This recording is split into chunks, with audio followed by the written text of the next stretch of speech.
신령하심으로 주일 아침 예배 시작하겠습니다. 전능하사 천지만이신 하나님 아버지 내가 믿사오며 그 외아들 우리 주 예수 그리스도를 믿사오니 이는 성령으로 인하여사 동정녀 마리아에게 나시고 본녀 빌도에게 고난을 받으사 십자가에 못 박혀 죽으시고 장사한지 사흘 만에 죽으자 광에서 달성하시며 하늘의사 전능하신 하나님 우편에 앉아 계시다가 산자와 심판을 오시리라. 성령을 믿사오며 거룩한 공예와 성도와 서로 교통하는 것과 죄를 사하여 주시는 것과 몸이 다시 사는 것과 영원히 사는 것을 믿사옵나이다. 아멘. 오늘은 말씀이 두 가지입니다. 첫 번째 말씀은 시편 78편 70절, 71절, 72절입니다. 시편 78편 70절, 71절, 72절입니다.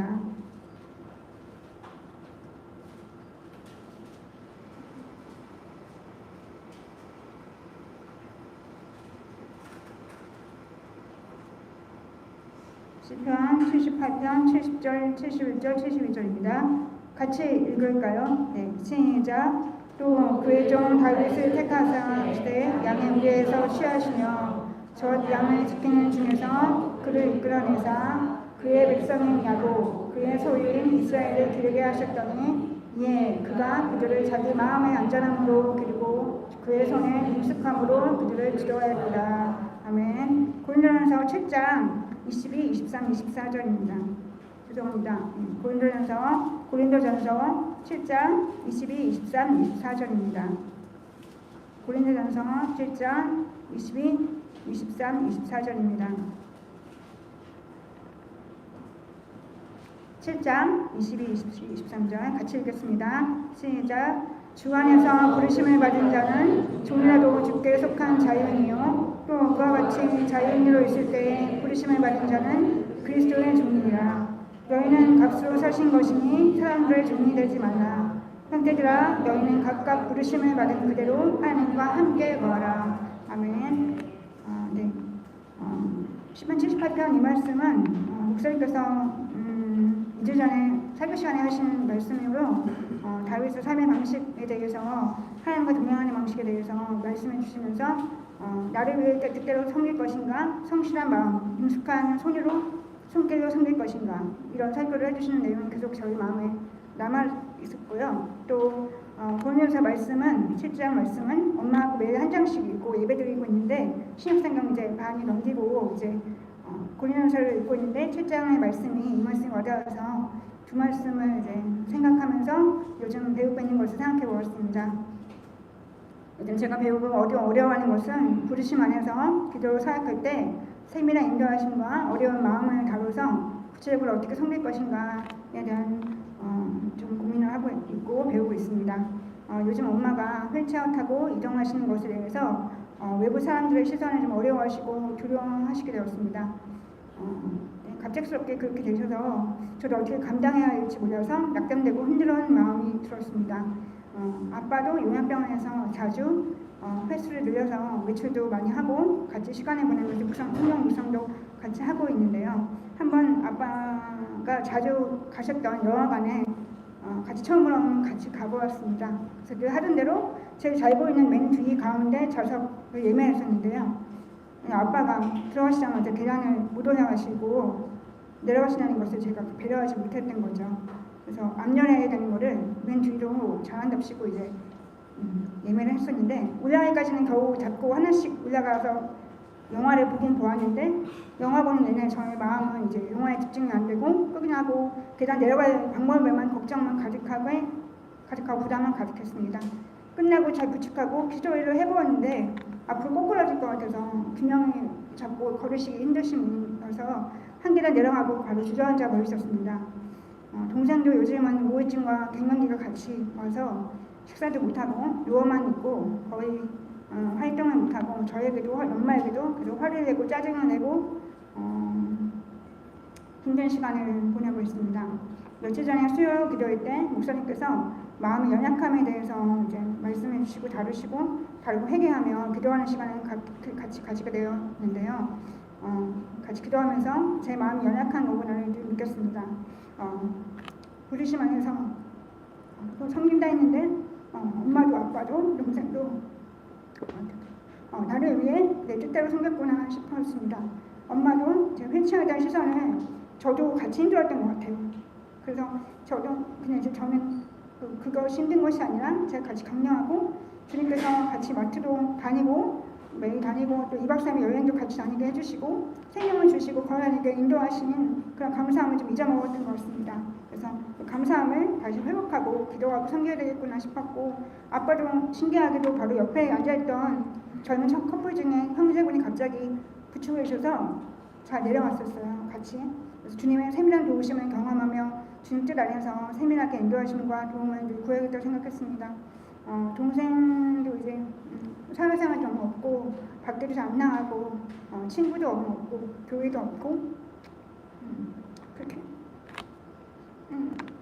자기가 혼자서 이제 신앙생활하고 있는 동생에게 좀 불쌍한 마음, 가난한 마음으로 기도하지 못했구나. 항상 육아복음 10장 19절 암송하면서 대적 기도만 했지 동생에 대해서 불쌍하게 마음으로 기도를 계속 지속하지 못했던 것 같습니다. 그래서 여러 가지 회개할 것이 생각이 나고 또 마음의 연약함을 위해서 오늘도 예배 직전에 목사님께서 또 마음의 연약함을 다루고 받으시고 구절하려고 같이 기도해 주셨는데 그 기도가 너무 결실이 필요하다는 생각을 했습니다. 같이 그래서 제가 오늘 말씀 중에 그래서 부르심 안에서 다윗의 말씀하셨을 때 성실한 마음 그리고 능숙한 손길 이것이 바로 세밀한 인도하심이고 또 가련한 마음 불쌍히 여기는 마음 섬기는 대상에 대한 불쌍히 여기는 마음이었지 않을까. 그래서 거기에 18, 78 아까 말씀하신 것 중에 돌보시고 기르고 지도했다는 말씀은 셰퍼드라고 영어로 나온 거예요. 양치기라는 명사도 있지만 양들 돌보고 지도하고 안내한다는 말씀이 있는데 그 말씀과 성실한 마음 또 완전한 손길 이런 말씀들이 좀 불쌍히 여기는 마음이구나 내가 꼭 필요한 말씀이구나 이런 마음으로 여겼고 또 고린도서에 그리스도의 종이고 또 하나님과 함께 거하라고 부르심을 받은 그대로 하나님께 거하라고 하는데 주님과 함께 거하는 주님의 종으로서 주님의 뜻대로 주님 마음 반해서 섬기는 마음이 부족하다고 여기고 회개해야 되겠다는 생각을 했습니다. 같이 기도하실 때 아까 말씀하신 대로 저희들이 부르심 안에서 양들 돌보는 마음으로 사람들 돌보고 그리고 부르심을 받은 그대로 하나님과 함께 거하면서 주님 마음 받아 섬길 수 있도록 저희들에게 그 마음을 부어달라고 특히 예배 시간에 주님 찬양하면서 그 마음으로 연약함을 다루게 해달라고 같이 기도하겠습니다.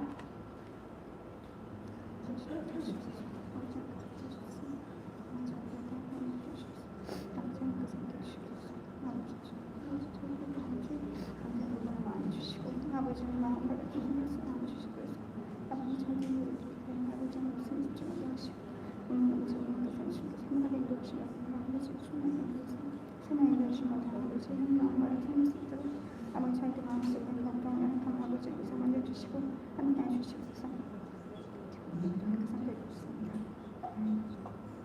감사합니다. 오늘도 이렇게 예배 같이 드리게 해주시고 주님 오늘 이렇게 찬양을 드리는 아버지 하나님께 이렇게 집중하는 시간을 주셔서 감사합니다. 아버지 주님 역사를 아버지 저희들 모든 가족들과 또 모든 아버지 직장과 모든 사역지에서 저희들 아버지 그 사역하는 마음을 아버지 부어주시옵소서. 아버지 주님 양들을 돌보는 마음으로 아버지 정말 아버지 하는 그 친밀한 마음으로 아버지 항상 주님과 함께 인도하신 바다 아버지 항상 세밀하게 인도하신 바라서 아버지 섬기며 아버지 사역할 때 주님께서 함께 해주시옵시고 저희들 아버지 마음 연약한 모든 것을 아십니다.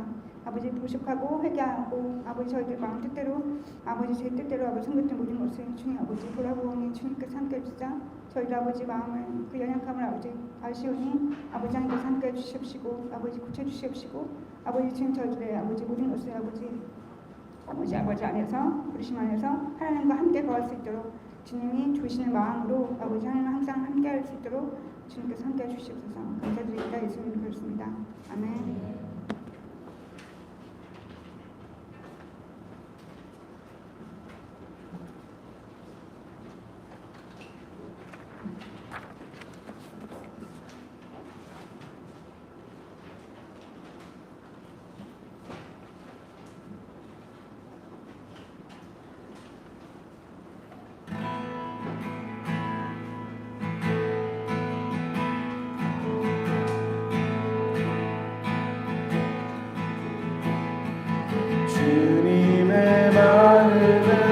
구원받는 자 그 맘에 평강이 찾아오는 험악한 세상을 이길 힘이 하늘로부터 임함이로다.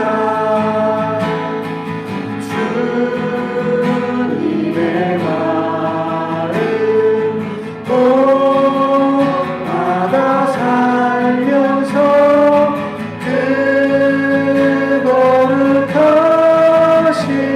나도 이루리. 주 모습 내 눈에 안 보이며 그 음성 내 귀에 안 들려도 내 영혼 날마다 주를 만나 신령한 말씀을 배우로다. 주님의 말을 본받아 살면서 그 거룩하신 나도 이루리.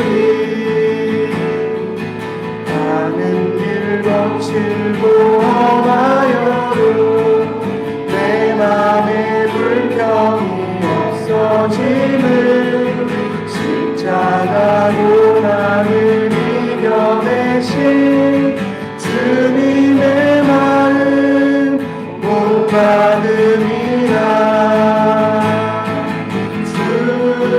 주님의 마음 본받아 살면서 그 거룩하신 나도 이루리. 주 예수 세상에 다시 오실 그날의 구성도 명하여 주님의 빛나는 그 형상을 다 함께 보며 주 찬양하리. 주님의 말을 본받아 살면서 그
너희에게 더하시리라.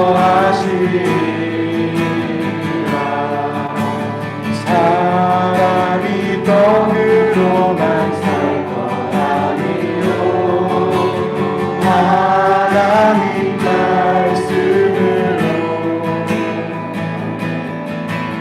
그리하며 이루는 것을 너희에게 더하시리라.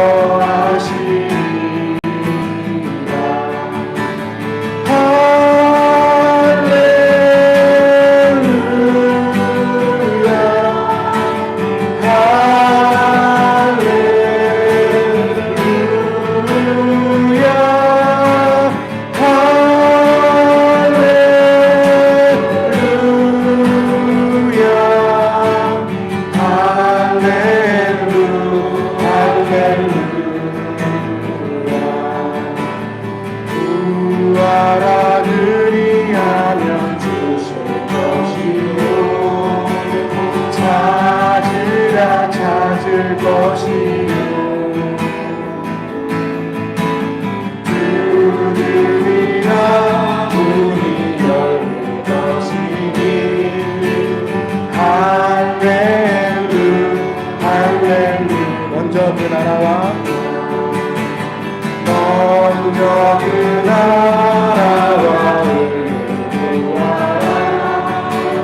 그 나라와 의를 그리하며 이 모든 것을 너희에게 더하시리라.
살아계신 하나님, 오늘도 저희의 예배 자리에 불러주시고 기뻐 받아주시니 감사드립니다.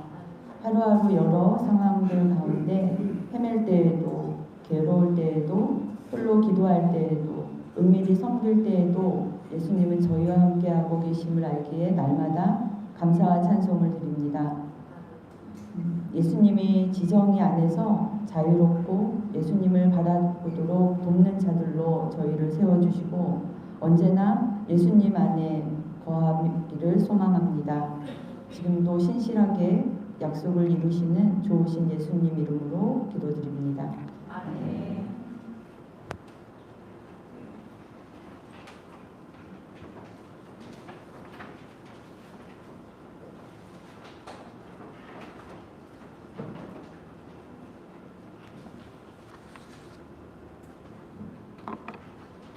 네, 성경 말씀 누가복음 15장 17절입니다.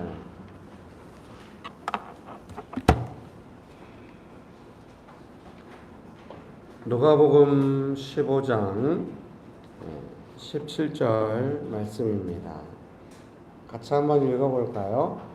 누가복음 15장 17절입니다.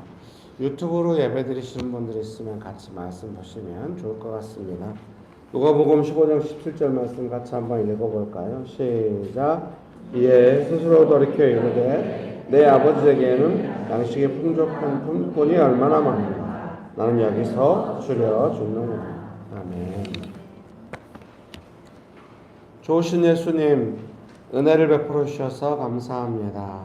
하나님 아버지, 간절히 의지합니다. 성령 하나님 충만하게 역사해 주셔서 감사합니다. 예수님의 이름으로 기도합니다. 아멘. 네, 설교문 보시면서 함께 말씀 나누겠습니다. 설교문 서론 읽어드릴게요. 외부 설교를 가면 한 시즌 정도는 같은 내용으로 설교하게 됩니다. 외부 설교도 막 매번 다르게 하고 이러려면 감당 못해. 그거 안 됩니다. 그래서 한 시즌 정도, 대략 뭐, 이렇게, 길게는 뭐 한 1년 넘게도 이렇게, 그 설교가 은혜가 될 때까지는 뭐 그렇게 하고 또 다른 설교하고, 이렇게 하는 것 같습니다. 한동안은 이제 가난한 마음에 대해서 설교를 많이 했었는데요. 최근에는 아버지의 기쁨에 대해서 설교하게 됩니다. 물론 이 설교는 우리 교회에서 이미 다 한 것입니다. 그런데 이제 외부에 나가서 설교하면서, 이 설교라는 건 언제나 그런 것 같아요. 설교하면서 더 많이 깨닫고 보완되고 이러거든요. 하나님께서 역사하실 때마다. 그래서 그때도 아마 설교문이 있었을 겁니다. 아버지의 기쁨에 대해서 제가 교회에서 설교할 때도, 오늘도 동일하게 같은 본문, 같은 제목의 설교문이긴 하지만 내용은 많이 다르기를 바라면서, 그동안 배운 것들이 좀 전달되기를 바라면서 설교문을 준비했습니다. 우리가 잘 알듯이 누가복음 15장은 1절 2절에서 바리새인과 서기관들이 예수님께 찾아와서 왜 세리들과 죄인들과 함께 먹고 마시고 또 함께 시간을 보내고 말씀을 나누시고 하시는가, 이렇게 하면서 수군댑니다. 그건 공격이죠. 그때 예수님께서 이제 세 가지 비유를 드셔서 설명하십니다. 잃어버린 양을 다시 찾은 비유, 잃어버린 드라크마, 동전, 돈을 다시 찾은 비유, 세 번째로는 잃어버린 아들을 다시 찾은 비유를 말씀하십니다. 그래서 제가 교회에서 설교할 때도 뭔가 예수님과 그 세리와 사람들, 이제 바리새인과 서기관들이 죄인들이라고 하는, 예수님도 뭔가 문제가 있는 거 아니냐, 이 공격했던 이 사람들과 함께 있는 그 분위기가 아주 좋고 영접했다, 환영한다, 웰컴, 이런 어떤 기쁨이 있었지 않았을까 제가 해석을 했고, 여러분은 처음 듣는 것처럼 듣고 계십니다. 그래서 예수님께서 세 가지 내용이 각기 좀 다른 경우긴 합니다만 내용은 똑같습니다. 잃어버린 것을 다시 찾았을 때 기쁘지 않겠느냐, 뭐 이런 내용인 것입니다. 잃어버린 양을 다시 찾았을 때 기쁘지 않겠느냐, 잃어버린 돈을 다시 찾으면 기쁘지 않겠느냐, 잃어버린 아들을 다시 찾으면 기쁘지 않겠느냐. 그래서 제가 그때 설교하면서 해석하기를, 아마도 예수님과 바리새인과 서기관들이 죄인이라고 공격하는 사람들의 어떤 분위기가 아주 공동체 안에 큰 기쁨이 있었던 것 같다. 그러니까 바리새인과 서기관들은 남의 잘못을 지적해내니까 전혀 안 기쁩니다. 그래서 뭐가 좋아서 저렇게 죄인들과 함께 기쁨이 있냐? 예수님은 왜 기쁜지를 설명했다고 저는 생각을 하는 거죠. 잃어버린 양을 찾으면 왜 안 기쁘겠냐? 당연히 잔치를 벌이고 기쁜 거다. 이렇게. 그래서 이제 잃어버린 양을 다시 찾거나 잃어버린 돈을 다시 찾으면 기쁘다는 거 이해됩니다. 우리 딸이 잃어버린 목걸이를 다시 찾았을 때 그거 한 1년 만에 찾았거든요. 그때도 이야기했건만 또 웃어주는 이 착한 정말 귀한 성도님들. 예, 우리가 히라한테 말했죠. 1년 만에 그 목걸이를 찾았을 때 히라가 너 한턱 쏴! 그랬더니 알았다. 그냥 스타벅스, 저는 이제 아마 그 밀크티를 먹었던 것 같은데 히라가 좀 아쉬워하면서 아이 더 비싼 거 맛있는 거 먹으라고. 얼마나 기뻤는지. 그 정도의 기쁨이 이해가 됩니다. 그런데 이 기쁨 자세히 이해가 안 되는데, 이제 잃어버린 아들을 다시 찾은 기쁨을 좀 자세히 보면 뭔가 그 기쁨의 내용이 좀 더 자세히 설명되어 있지 않을까, 이런 생각을 했고, 세 번째 내용, 잃어버린 아들을 다시 찾은 그 비유를 자세히 살피면서 기쁨의 내용이 무엇인지 했고, 지금까지도 근 1년에 걸쳐서 외부에서 많이 설교하면서 할 때마다 늘 아버지의 기쁨에 대해서 묵상하게 되고 배우는 것이 있습니다. 오늘 설교 본문에 그 내용이 담겨 있기를 바랍니다. 1번, 스스로 돌이키는 기쁨입니다. 오늘 우리가 읽었던 누가복음 15장 17절 이에 스스로 돌이켜 이르되 아버지의 집에는 양식이 풍족한 통분이 얼마나 많은가 나는 여기서 줄여 죽는구나. 아들이 스스로 둘째 아들이 돈 갖다 다 쓰고 스스로 돌이키는 것입니다. 읽어드리겠습니다. 아버지의 기다림 끝에 둘째 아들은 돌이킵니다. 아버지의 기쁨은 둘째 아들이 스스로 돌이켜서 아버지의 성품을 기억하는 것입니다. 우리가 아버지의 기쁨에 동참할 필요가 있습니다. 아버지의 성품을 내가 원하는 대로 잘 되는 것이 나의 기쁨일 수가 있습니다. 그러나 그러다 보면 아버지께서 기다리시는 것을 우리가 참지 못할 수가 있습니다. 뭔가 이 설교문 이 두 줄 읽었는데 이 후반부로 가면서 갑자기 분위기가 얼어버려가지고 약간 좀 축복합니다. 제가 최근에는 설교를 하면서 누군가를 찌르거나 공격할 마음이 전혀 잘못한 것을 파헤쳐야겠다 이런 마음이 전혀 없음에도 불구하고 여러분의 반응을 보면 되게 따뜻한데도 되게 좀 부담스러워하고 이런 걸 많이 보게 됩니다. 도대체 이건 뭐 때문인가? 그렇게 웃기게 막 따뜻하게 설교했음에도 불구하고 좀 저라는 사람이 문제라는 생각을 해봅니다. 그래서 그러니까 이제 그 아버지의 기쁨, 나의 기쁨. 그러니까 이제 처음에 명신교회에서 이 본문으로 설교할 때는 그냥 아버지의 기쁨이 이런 것이 아니겠느냐 이 정도 설교가 됐어요. 근데 오랫동안 이제 외부에 나가서 설교할 때 이 본문으로 많이 설교하다 보니까 그러면 그 아버지의 기쁨이라고 하는 것이 우리의 삶에 어떻게 적용되겠는가 이런 식으로 또 가는 겁니다.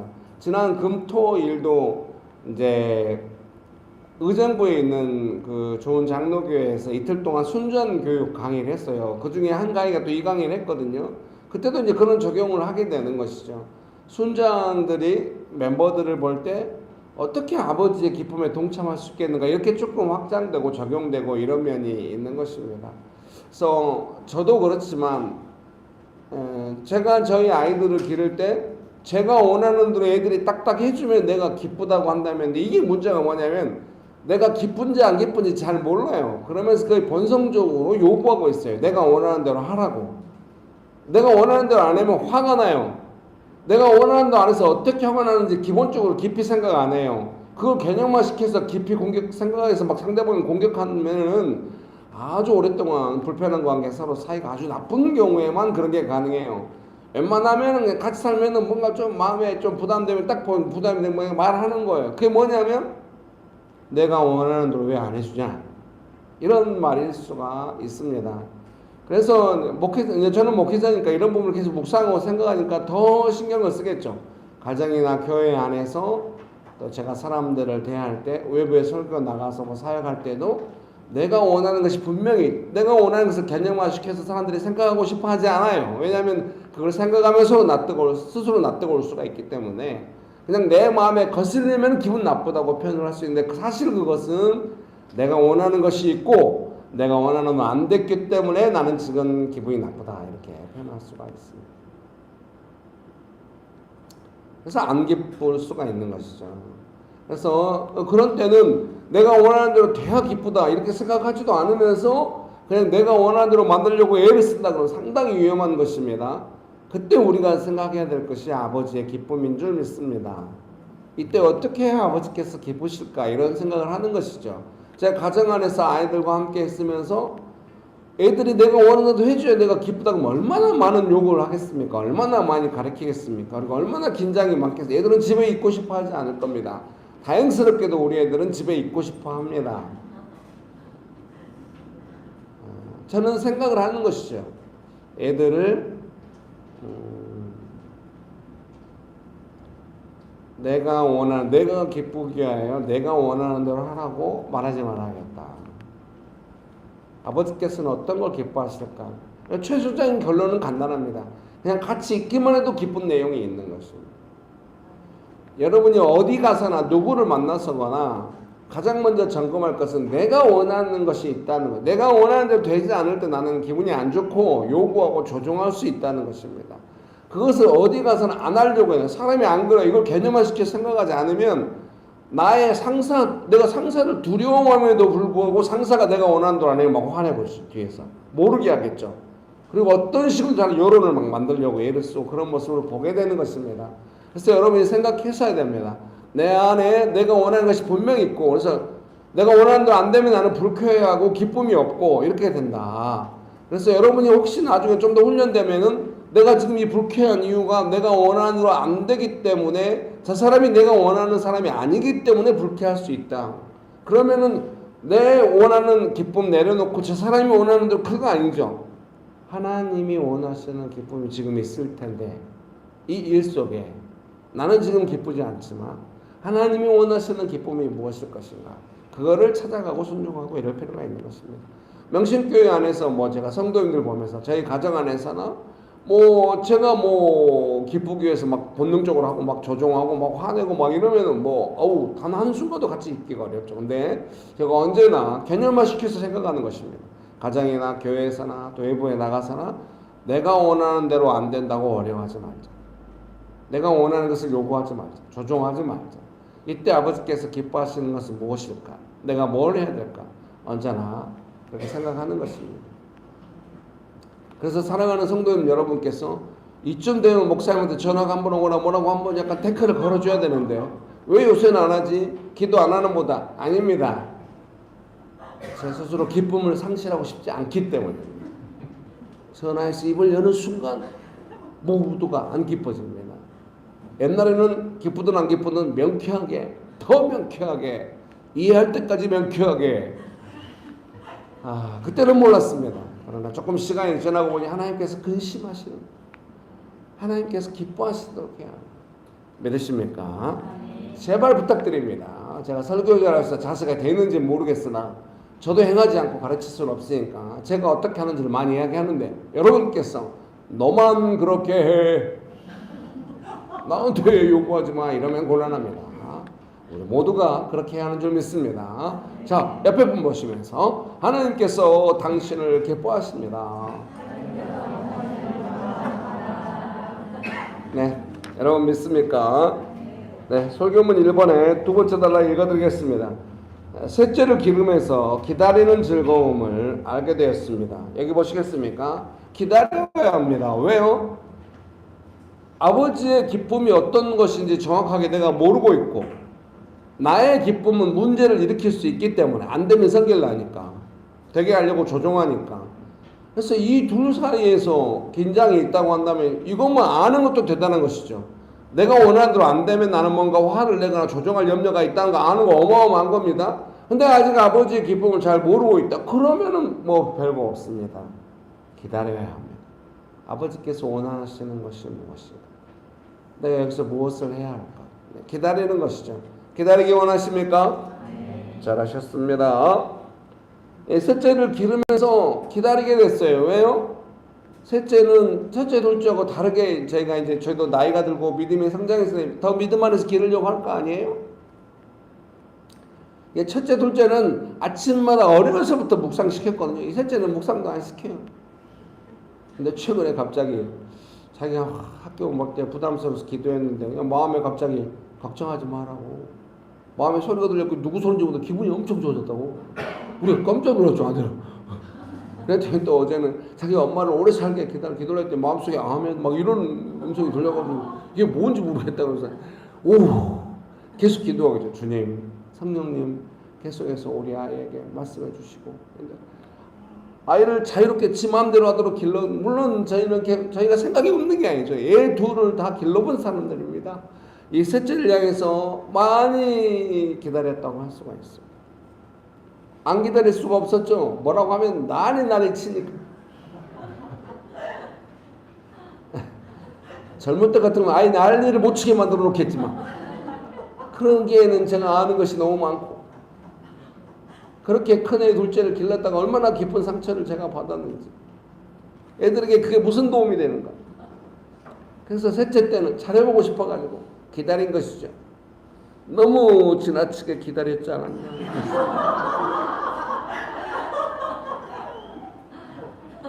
아무리 좋은 것이라도 간섭하면 아이가 실망합니다. 셋째는 어디서 그걸 배우니 뭐냐면 그냥 실망해요. 그래 막 실망하는 정도가 본래 본문에 있었는데 길어져가지고 뺐거든요. 화를 내 화를. 왜 그렇게 말하냐고. 억양이 이상하다.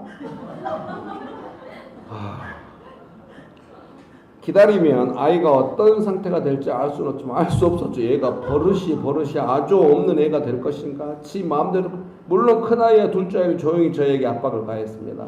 얘를 저렇게 놔둬도 됩니까? 압박감을 느꼈죠. 좀 미안하기도 하고 큰아이 둘째아이 기를 때는 우리 둘째가 어려서 5살 때인가 아빠가 어르렁 했다고. 우리 큰아이는 그렇게 표현하기를 좋아합니다. 요즘도 엄마는 와와와와 아빠는 오오오.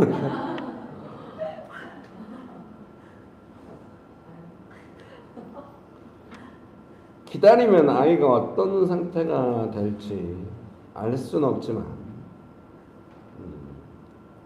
아이를 향하여 조급한 마음을 갖지 않게 됩니다. 이게 중요합니다. 내가 원하는 대로 하겠다는 것에 대해서 대부분 그 마음 안에는 조급함이 있습니다. 말세의 징조 중에 하나로 조급한 마음이라고 성경에 말해서 이 조급함이 그 정도까지 큰 문제가 되는가 할 수 없지만 대부분 이 조급한 마음은 하나님의 뜻을 기다리지 못합니다.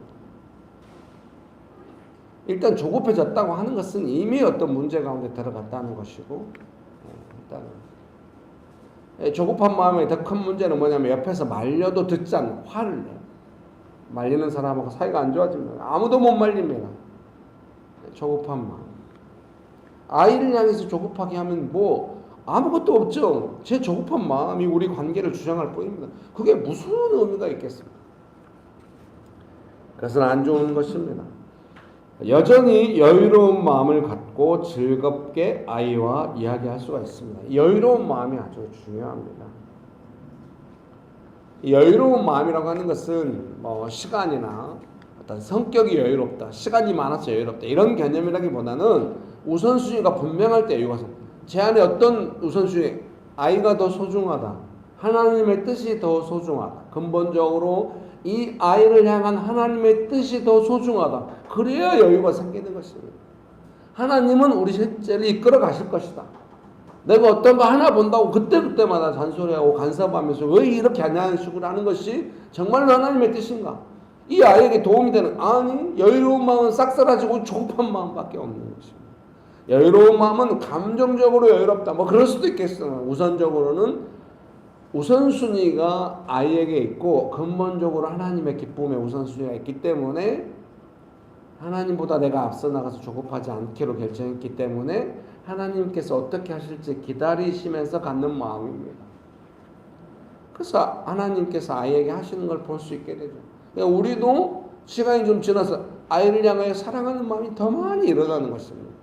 여러분 누군가를 향하여 조급함이 들고 좀 어떻게 해보려야 쓰겠습니까? 저를 향해서 혹시 그럽니까? 혹시 여러분 그러시거든 조금 하나님 아버지의 뜻을 향해서 내 마음대로 하지 않고 하나님의 뜻이 분명해질 때까지 또 저 사람을 향한 나의 마음의 우선순위가 분명해질 때까지 좀 기다려 보십시오. 그러면 사랑이 회복될 것입니다. 조급한 마음, 사랑이 식어진 마음은 내가 원하는 대로 빨리 하려다가 안 되기 때문에 그런 거죠. 목회자가 그러면 얼마나 우리가 비참하겠어요. 목회자가 교회를 막 자기가 원하는 그림을 갖고 막 몰아세우면서 막 이런 말 하기도 부끄럽습니다. 바로 바로 얼마 전에 제 모습입니다. 이렇게 다큐로 다가오고 또 한번 그런 시간을 원하십니까? 주여 저는 100배 회개를 하겠습니다. 정말 잘못했습니다. 내가 여유를 가져야 하는 것입니다. 하나님께서 하실 것이요. 성도들은 아이가 아니고 이미 상당히 성숙한 사람들, 어른들이 알아서 할 것이고 내가 할 것은 여유를 가지고 기다리면서 하나님의 기쁨에 동참하는 것이다. 그걸 지키려고 애를 씁니다. 물론 여러분들의 간혹 그 속으로 할 때 표정은 제가 옆에 가서 화이팅 이러면 뭐라고? 지금 분위기 모르지? 뭐 이런 느낌이 있어. 그러거나 말거나 화이팅. 왜? 당신이 혹시 지금 조급할지 몰라도 하나님은 우리를 기뻐하시고 곧 그것을 알게 되실 것입니다. 이런 마음이 있습니다. 여러분 축복합니다. 그러면은 즐겁게 아이와 이야기할 수 있습니다. 그것이 훨씬 실제적이고 구체적인 대화를 가능하게 합니다. 아이는 말 안 하는 것이 없어요. 다 말합니다. 오직 제 조급함과 두려움과 위태로움 이런 것이 문제지 아이는 조금만 마음을 만져주면 다 이야기합니다. 저는 사랑하는 성도님 여러분께서 하나님 아버지 앞에 나아가서 무엇이든지 말하고 하나님의 도움을 많이 받게 되시길 바랍니다. 결코 여러분을 방해하고 싶지 않습니다. 화이팅! 옆에 보시면서 축복합니다. 한 번 더 할까요? 저의 조급함을 내려놓겠습니다. 한 번 더 할까요? 당신은 나의 우선순위입니다. 당신은 나의 우선순위.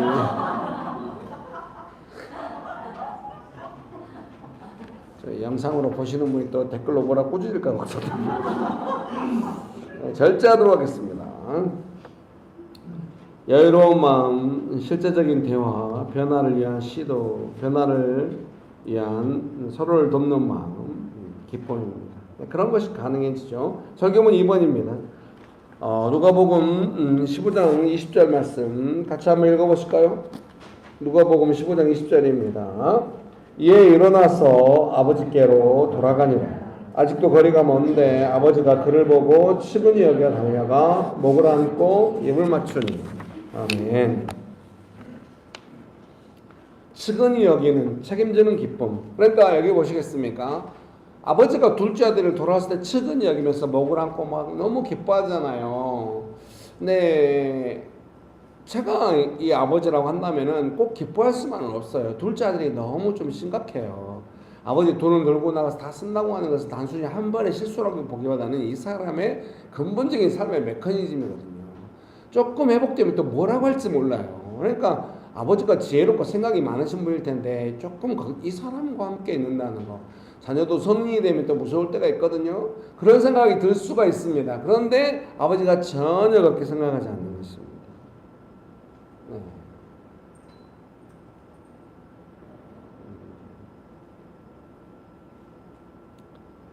그것은 뭔가 담담한 기쁨이라고 저는 해석을 한 것입니다.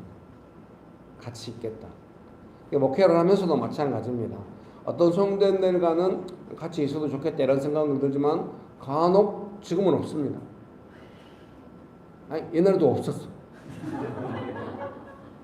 간혹 막 어디서 누구 조언을 받고 우리 교회 왔다고 그러는데 막 술 담배도 너무 많이 할 것 같고 막 자기 마음대로 살다가 막 왔을 때 막 분위기 왜 이러지?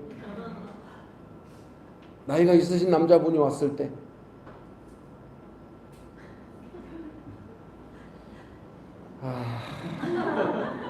제 마음 안에 막 어떻게 하지?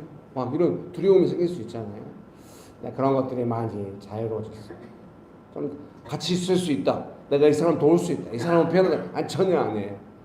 나는 뭐라고 하든 존중할 거고 간섭하지 않을 거고 도움 달라고 하면 도움 된다면 조금 하고 하나님께서 알아서 하실 것이다. 교회는 주인이 하나님이 있으니까 누가 오고 가든 그 사람을 향해서 하나님이 하실 것이다. 나는 즐겁게 같이 있을 것이다. 설마 그 사람이 나를 죽이진 않겠죠. 네, 여러분 안에는 혹시 회사에서나 어디서나 그런 사람의 기미가 조금만 보이면 여러분 죽을 것 같이 두려워할 수도 있어요. 탐대함이 없어요. 아버지의 기쁨을 모르기 때문이 아닐까 싶습니다. 그래서 한번 읽어볼까요? 돌아오는 둘째 아들을 보며 아버지는 측은히 여기며 안아줍니다. 아버지는 어떤 일이 있더라도 둘째와 같이 있기로 결정한 것입니다.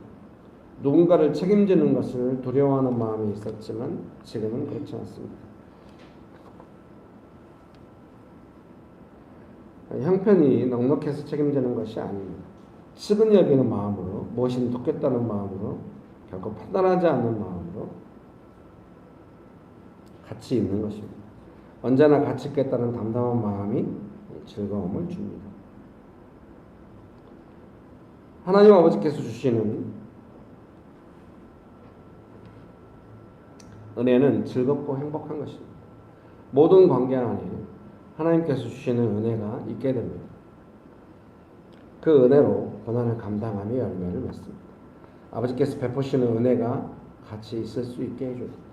물론 돌아온 둘째를 측은 여기면서 안고 막 돌보는 그 아버지가 사랑이 많은 아버지고 따뜻한 아버지고 측은 여기는 마음, 인간의 본성이기도 합니다만 어떤 측은지심이라고 하잖아요. 막 그런 마음이 많은 그런 아버지일 수도 있습니다. 그러나 제가 생각할 때는 이 아버지는 둘째 아들이 어떤 사람인가는 지금 중요치가 않은 것입니다.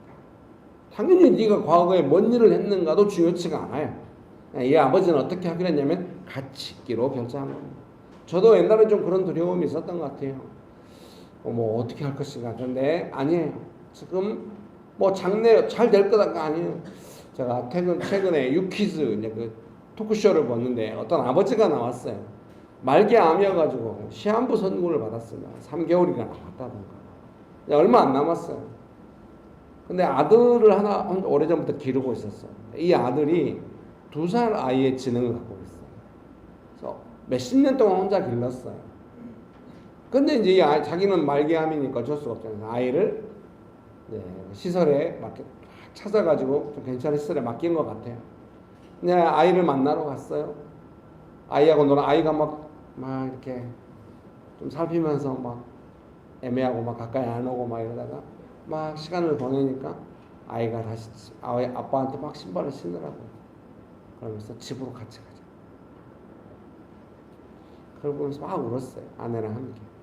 우리는 충분히 그 마음이 무슨 마음인지 알 수 있어요. 저는 두렵지가 않아요. 같이 있는 것이 두렵지 않아요. 하나님께서 알아서 하실 것입니다. 저는 두렵지가 않아요. 여러분 축복합니다. 네. 어떤 사람들과 같이 있는 뭐 교회에서 같이 있는 것조차 뭐 껌이죠. 일주일에 몇 시간 같이 있는 정도. 우리 교회는 특별히 다 사방 듣자 줌으로 막 수요 기도해요. 껌이지. 물론 제가 쉴 때마다 늘 어려운 문자들이 와요. 그래도 껌이야. 제가 아주 짧게 네 기도합니다. 그러면 너무 좋아요. 제가 기도를 한지 안 한지도 생각하지 하죠. 근데 민감한 자매님들은 기도하겠습니다 하면 한참 있다가 하트가 딱 날라. 뭔가 자기 마음의 변화를 느끼나. 저도 그걸 느낄 수가 있어요. 그 반응을 보면서 기도하거든요. 주님 마음을 만져달라. 위로해달라. 넓게 보게 해달라. 좁아지지 않게 해달라. 막 기도하죠. 이 정도 일이 뭐가 어렵겠습니까? 제가 제 큰아이와 같이 있는 것이 뭐가 두렵겠습니까? 같이 있는 것. 언제든지 두렵지 않아요.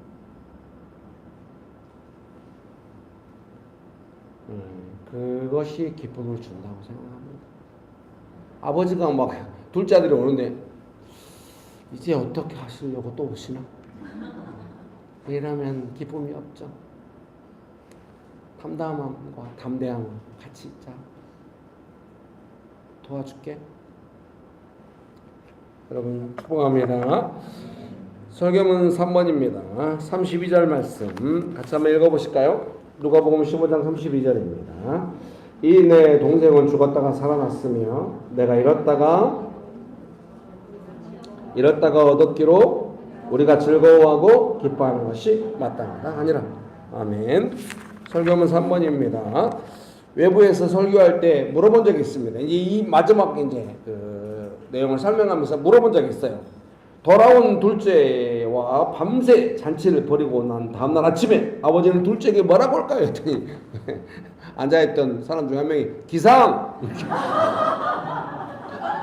다 빵 터졌죠. 그래 어제까지는 좋았지. 근데 이제 오늘부터 그동안 네가 뭘 잘못했는지 반성을 쓰기 시작하고 나가서 일꾼들처럼 일부터 배우기 시작해. 우리는 보통 그런 마음이 있어요. 그러지 않아요. 제가 아버지가 돼보니까 더 잘할 수 있어요. 저희 아이들하고 어때요? 야 이제 애진간이 친해졌지? 이런 거 없어요. 그냥 친밀한 자체가 의미예요. 그러니까 셋째랑 첫째랑 둘째랑 시간이 갈수록 더 친밀해진다는 느낌을 받아요. 같이 있기만 해도 좋아요. 셋째랑 여행 가서 뭐 별거 없어. 2박 3일 동안. 처음에 1박 2일 갔는데 얘가 막 너무 아쉬워. 2박 3일은 해야 된다고. 저는 조금 힘들어요. 2박 3일로 늘렸어요. 별거 안 해요. 하루 종일 같이 있는 거. 애가 여행 가면 막 뭐를 보러 다니고 그래야 되는데 오직 우리 중에는 엄마만 보기 원해요. 엄마 그걸 보고 싶다는 게 아니라 애를 뭔가 보게 해야 한다고. 아우, 직업은 속이지 못해. 초등학교 선생님은 다 그렇게 하는 거 같아. 아내 때문에 좀 돌아다니게도 결국 우리 두 사람의 뜻을 아내가 이기지만, 아니 난 호텔 들어가서 쉬고 싶은데 하루 종일 핸드폰 보면서 뭐 말이 호캉스에 뭐 집하고 뭔 차이가 있을까 싶지만, 얘 하루 종일 같이 있는 거 뭐 먹고. 아내도 그걸 좋아하죠. 자기가 밥하지 않고 여행 때는 안 하니까. 그래서 아내가 나이가 들어가지고 막 저녁 내내 설거지하는 걸 볼 때마다 계속 말 식기세척기를 반드시 사야 한다. 아내는 제가 또 사고 쳤거든. 사고 올 줄 안 된다고. 이 구조에서 전셋집에 쓸 수가 없다고. 아니 반드시 해야 된다고. 다음에 이사 갈 때는 식기세척기 있는지 모르고. 아니 이거 설교 때 잘못, 저 식기세척기가 필요하단 말이 아니에요. 제가 알아서 할게요. 또 집에 있는 거 들고 올라 또. 여러분 축복합니다.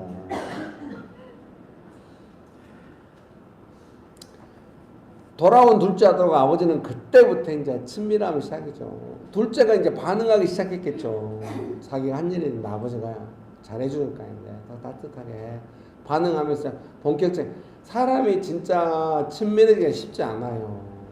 친해졌다 싶어도 자기 이해관계가 얽히면 바로 싹 사라지는 게 친밀함이에요. 별로 친밀함에 무게를 안 둬요. 근데 하나님의 역사하시면 친밀함 그 자체예요. 같이 있고 싶어서 역사하시고. 그럼 하나님의 친밀함은 완전 강해요. 그게 완전 우선순위예요. 하나님의 친밀함이죠. 아버지의 친밀함. 우리는 지금 그걸 배우고 있죠. 친밀함이 주는 기쁨.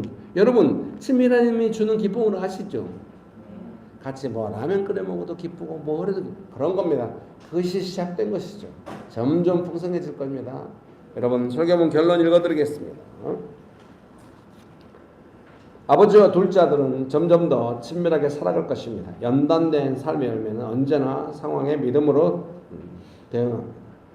믿음으로 자신을 지키고 가족들을 돌보며 상황에 대응하며 점점 함께 더 믿음이 깊어지고 친밀함이 풍성해지는 것입니다. 아까 설교문 1번에 그 두 번째 단락에서요. 설교문 2번에 첫 번째 단락 그 마지막 줄 중에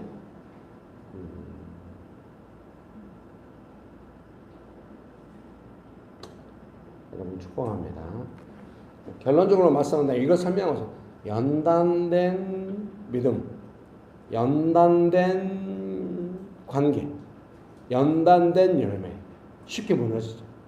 대응이 가능하고 믿음이 끝까지 믿음에 투쟁을 하고 믿음에 살아있고 그것은 강한 것이죠. 어떤 상황이나 이해관계가 뺏어갈 수 없어. 친밀함이나 기쁨, 이것은 연단된 열매.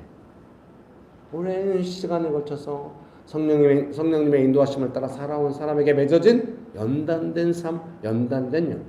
그것은 강력한 것입니다. 계속해서 우리의 삶에 관계에 영향을 미칩니다. 명신교회는 드디어 열매의 시즌에 들어섰습니다. 여러분이 어떤 시즌에 있거나 말거나 간에 자꾸 명신교회는 것입니다. 이제 여러분이 열매를 막 가득 맛보게 돼요. 옛날에 온누리교회 2년 동안 아내랑 다닐 때 열매가 가득하구나. 제가 개척해 보니까 맨 땅이 1등이었습니다. 가장 중요한 맨 땅이 바로 누구? 바로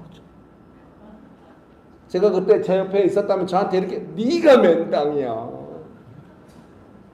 제가 기도할 때만 하나님께서 요즘은 저를 많이 위로해. 열매가 가득할 거다. 네 삶은 열매가 가득. 대체가 그런 느낌이 있어요. 이제 우리는 가자 열매로. 왜 한 명만 하면 자 옆에 분 보시면서 가자 열매로.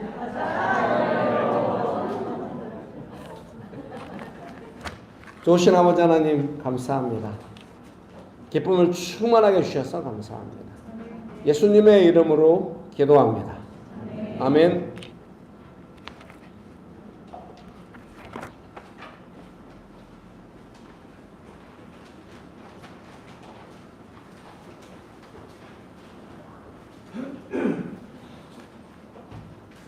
기도하겠습니다.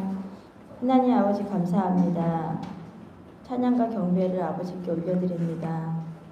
하나님 아버지 귀한 말씀 목사님을 통하여 전해주셔서 감사합니다. 하나님 들에 핀 꽃들도 새들도 부족함 없이 먹이시는 아버지, 나와 우리의 삶 속에 뜬금없이 일어나는 사소한 사건들을 이미 다 알고 계신 하나님, 나의 연약하고 얄팍한 작은 두려움과 생각들을 하나님 말씀 앞에서 언제나 내려놓을 수 있게 해주셔서 감사합니다. 나의 머리카락까지 다 세신 하나님, 내가 바닥끝을 거할지라도 그 끝에도 어김없이 함께 해주시는 하나님 아버지 감사합니다. 아버지께 드릴 거 없지만 아버지께 온 마음으로 찬송과 경배를 올려드리는 자 되길 소망하고 기도합니다. 우리 각자에게 한 주 동안 셀 수 없이 받은 많은 은혜와 사랑에 감사하여 하나님께 헌금을 올려드립니다. 예수님의 이름으로 기도드립니다. 아멘.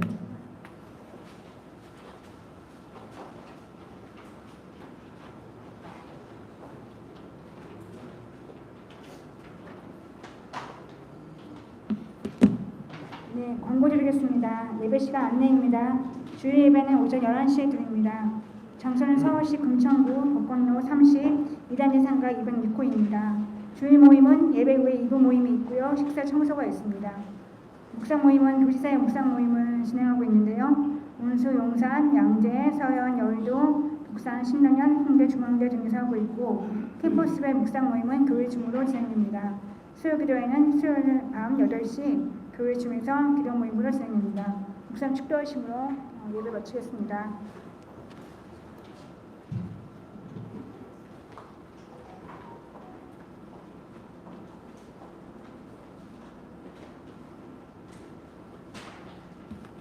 네, 축도하기 전에 같이 찬양 한 곡 부르도록 하겠습니다. 꽃들도 일본 목사님이 만드신 찬양입니다. 한번 랩에서 빨리 찾으시고. 처음에 가사가 어떻게 시작합니까? 이곳에 생명샘. 네, 그렇게. 네, 다 타셨습니까?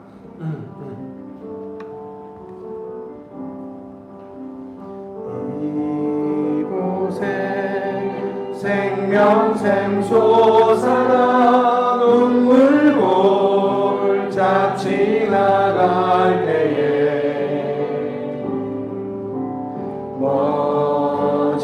머자나 열매 맺히고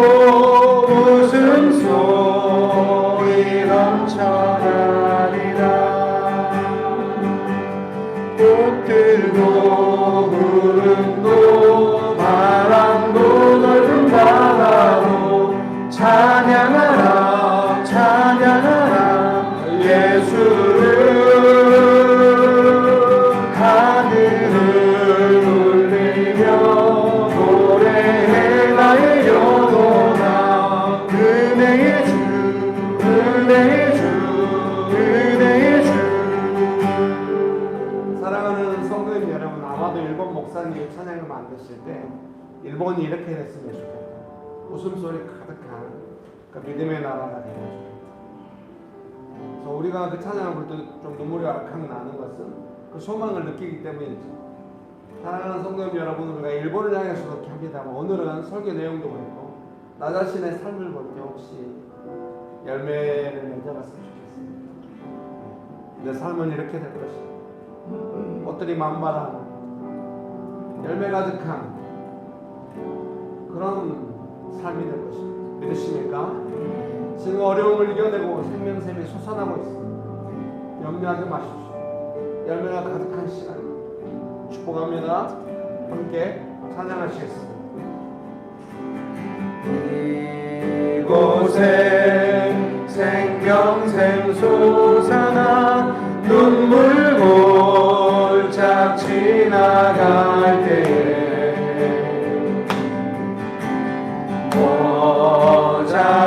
머자나 열매 맺히고 웃음소리 넘쳐나리라. 꽃들도 구름도 바람도 넓은 바다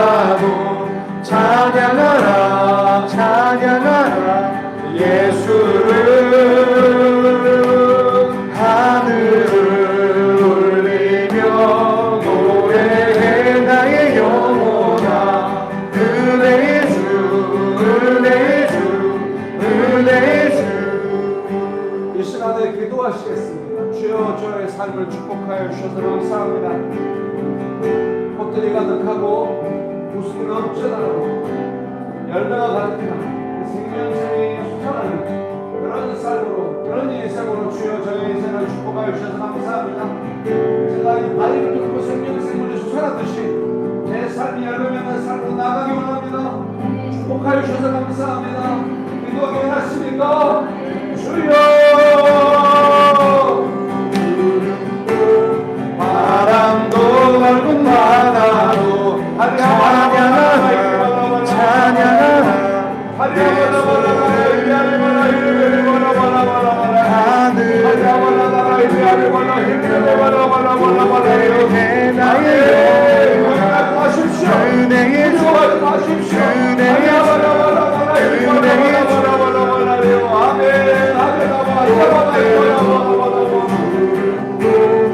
바람도 넓은 바다도 찬양하라 찬양하라 예수를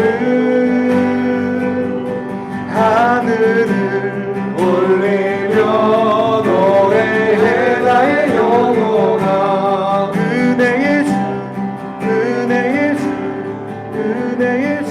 네, 자신의 삶을 주님께 드리시면서 열매 가득하게 하실 주님을 기대하시면서 찬양하시겠습니다.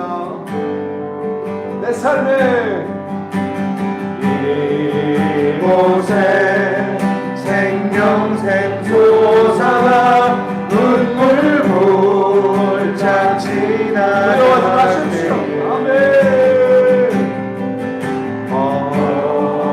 어자나 열매 맺히고 웃음소리 넘쳐나리라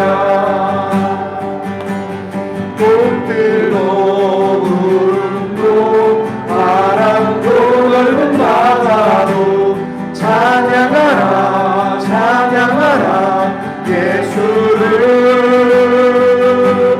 하늘을 올리며 노래해 나의 영혼아 은혜의 주 은혜의 주 은혜의 주.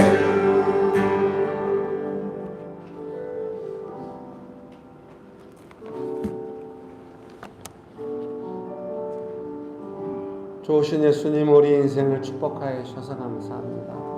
열매 가득하고 웃음소리 가득한 삶으로 축복하여 주셔서 감사합니다. 예수님의 이름으로 기도합니다. 아멘. 지금은 우리 주 예수 그리스도의 은혜와 아버지 하나님의 크신 사랑과 성령님의 교통하심이 아버지의 기쁨에 동참하며 기쁨으로 살아가기를 결정하는 명신교회 사랑하는 성도들의 삶 위에 명신교회 위에 조국교회 위에 온 열방 위에 지금부터 영원토록 함께 하시기를 간절히 축원합니다. 아멘. 감사합니다. 즐거운 시간 되세요.